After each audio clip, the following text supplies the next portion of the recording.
So I've posted 55 videos or something to YouTube, and nobody, and this is the first time somebody has asked me to actually go through a quick tutorial for beginners on Thinkorswim. That's never occurred to me, and I'm sorry that it hasn't, but it just hasn't. So here's my quick demo for Thinkorswim and the tools that I use. So let me close all these so I can show you here. So when you first get into Thinkorswim, it's going to take you to monitor. This is going to be all your activity on your account. So orders, working orders. So here's my buy to close for pen at 5, and it doesn't have a date. It's just open until it fills. And then the filled orders, so you can look at all the orders you filled for the day, all your canceled orders for the day. I really don't use a lot of that. The only one I use here is if you click this caret right here, equities and equity options, this shows you all your current positions. Okay, I Googled these symbols one time, but I still don't use them. So I guess that's a point that I don't use them. If I click this caret here, XLC, it'll show me that I just have shares.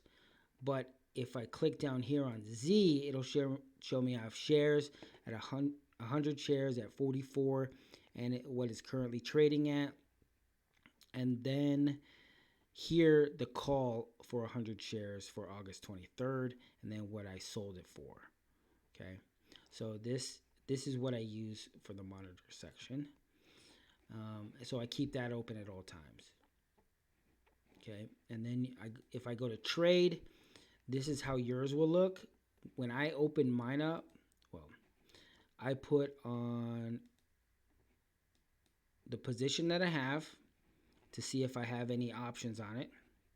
Okay, so I put in key right here, and this shows me my current position. No options on it. Order entry and saved. So here's my call that it saved for me that I was gonna trade, but I haven't yet. So I keep this position open here. The underlying. So this shows me what the last sale was, the bid and the ask, and then the volume. I keep that open. Trade grid I don't use. Options chain is the one I use. I keep this open at all times. And I typically use, since I sell the weeklies, I typically use the very next date for these options. On the left is the calls. So see here calls. And then on the right is the puts. Here are the strikes. They go all the way across. $7.50. Here's the call, and $7.50, and here's the put. Okay. Here's the different strikes. Here's the 10 strike of the puts. Here's the calls for the 10 strike. And this is all for May 26th. You can configure this however you want. This is just how I configured it. Okay. Because I do the weeklies. I like to have these in chronological order on the left. I like to have all these the same date, and then I like to look at the different strikes so I can compare and contrast the whether I want to do a call, buy it outright, or I want to do a cash secured put. This is just how I set it up for my strategy, but you can literally change most of this. Analyze, I don't go to analyze. I don't use scan very much. And the reason why I don't use those is because I like to get very good at one or two tools and use those. And if I'm falling short, if I'm not fulfilling my strategies, then I can maybe search for a new tool. Okay. Here's the charts. I like to have RSO on the bottom here, or RSI at the bottom. A lot of people will put volume down here, or they'll put a couple other things right here. You can do that up here by going studies, adding studies. You could add any of these. I just have my moving averages here, the 50 and the 10, but you could literally add any one of these. So if you find something on the internet like volume average works, add that. If you see VWAP works, add that. Okay, you could add it right here. I just have my 50, which is the pink, and the blue is the 10. And then I typically like to keep it nice and clean. I don't like to draw either. I could have all these drawing tools where you can draw different stuff. You could like put a line right here where you want to buy it at, or you can show trends.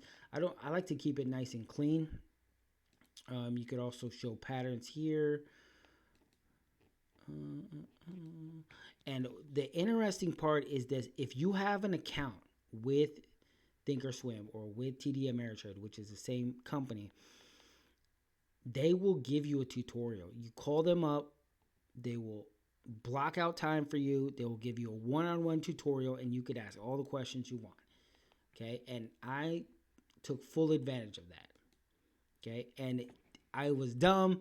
I didn't know how to stack orders. So see how I click this and then click that and it changes it? That was so frustrating because I wanted to put in a call and a put, or I wanted to put a cash secured put. I wanted to do buy the underlying, and then I wanted to sell a call all at the same time.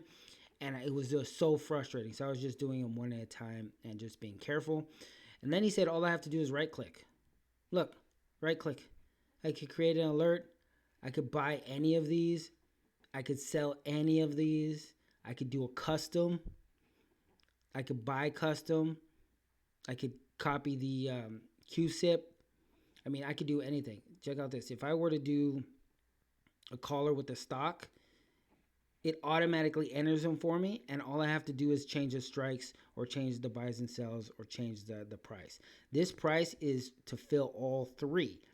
That's why you put in 3 orders at the same time, or an entire strategy at the same time, so you could get it for the price you want, and you don't have to keep adding in different ones at different prices. This can all fill as long as you get $10. It doesn't matter if it's on the call side, the put side, or the stock. As long as you get your $10, that's why you put in the strategy this way. This is a caller. Okay, so I didn't know that. And I'm glad I took the tutorial with the guy at TD Ameritrade, and he taught me a few things which really helped my trading. So don't be afraid of that option either. But like I said, get some tools, get those down pat, use those consistently, and if they're not helping with your strategy, find a new tool, look on YouTube. We're all in this together. We're all trying to do the best we can, and we all do not have the enough information. Okay, so that's my beginner tutorial on Thinkorswim.